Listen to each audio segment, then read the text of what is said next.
खून देने की जरूरत पड़ेगी खून देंगे, जान देने की जरूरत पड़ेगी जान देंगे, लेकिन हमारी जायदाद को छीनने की कोशिश करेगा हम उसको होने नहीं देंगे। अब ये खा लीजिए कि वो आस्तीन का सांप निकले।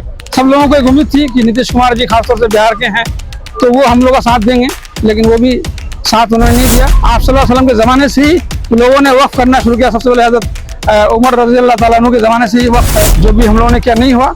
आगे भी हम लोग का मौक़िफ़ है, सुप्रीम कोर्ट जा रहे हैं हम लोग, लेकिन इस कानून को हम अपने बिहार में लागू होने नहीं देंगे, चाहे इसके लिए हमें जो करना पड़े। पर काफी भीड़ भाड़ देखी जा रही है ईद के मौके पर, ईद मिलन समारोह आपने रखा है, क्या पैगाम देना चाहेंगे?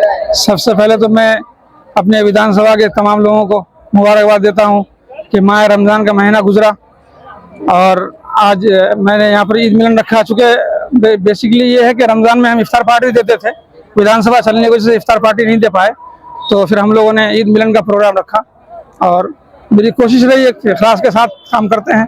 मैंने लोगों को कहा भी थोड़ा गेट टुगेदर हो जाए, चूँकि मुलाकात का मौका हर एक से मिलना मुश्किल होता है, तो एक मौका होता है, तो लोगों को मैंने दावत दी और सब लोग, मुझे उम्मीद है कि सारे लोग तकरीबन आए यहाँ पर।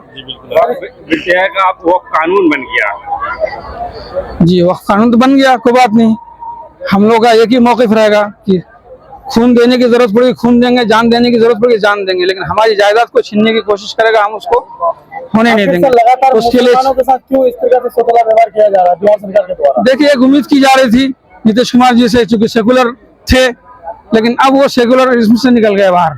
चूंकि अब ये खा लीजिए कि वो आस्तीन का सांप निकले। सब लोगों को एक उम्मीद थी कि नीतीश कुमार जी खासतौर से बिहार के हैं तो वो हम लोग का साथ देंगे, लेकिन वो भी साथ उन्होंने नहीं दिया। खैर कोई बात नहीं, अफसोस की बात तो है, लेकिन हमें अफसोस करने के बजाय हम लोग सब लोग सड़कों पे आने की जरूरत पड़ेगी, सड़कों पे आएंगे। और सुप्रीम कोर्ट भी किया जा रहा है, लोग कर भी रहे हैं, तो हमें न्यायालय से भी उम्मीद है कि कोई ना कोई मौक़िफ़, क्योंकि हिंदुस्तान में हम अक़लियत में अक्सरियत में हैं। क्योंकि अगर आप कई मुल्कों को देखें तो हमारी जितनी आबादी है वो एक मुल्क ही कहलाता है, तो इन लोगों ने हमारे साथ ऐसा किया, ये अच्छी बात नहीं। कि हर मजहब का एक्ट है, हर हिंदुइज्म का, हिंदू मजहब का एक्ट है, उनकी ज़मीनें हैं, उसमें जब कोई हस्तक्षेप नहीं तो हमारी जायदाद में क्यों हस्तक्षेप? और हमारी जायदाद का तो एक वो है कि आज से नहीं, आप सल्लल्लाहु अलैहि वसल्लम के ज़माने से ही लोगों ने वक्फ करना शुरू किया। सबसे पहले हज़रत उमर रज़ी अल्लाह ताला अन्हु के ज़माने से ही वक्फ है, और ये चीज़ हम लोग उन लोगों के लिए जो हमारे तबके में कमज़ोर हैं, गरीब हैं, निहत्ते हैं, ऐसे लोगों के लिए वक्फ किया ताकि उससे जो माली मदद हो सके ऐसे लोगों को पहुँचाया जाए।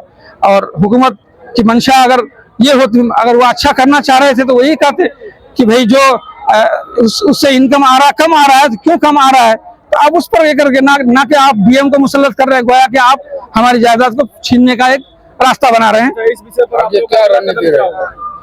अगला कदम आप लोगों का क्या होने वाला? अगला कदम पिछले दिनों आप लोगों ने देखा ही, धरना प्रदर्शन हुआ, लेकिन उसका कोई जो भी हम लोगों ने किया नहीं हुआ।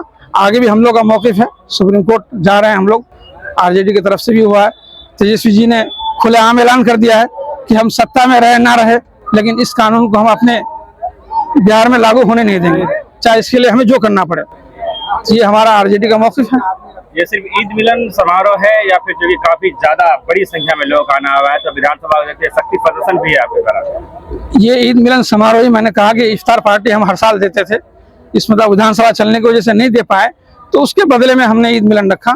और हम पिछली मरतबा अभी यहाँ पर दिगलमैक के लोगों को यहीं पे बुलाया था और ठाकुरगंज के लोगों को ठाकुरगंज बुलाया था, तो फिर इस तरह हमने 9 तारीख को ठाकुरगंज में रखा है। तो ठाकुरगंज के लोग हैं 9 तारीख को, उनको वहाँ ईद मिलन देंगे।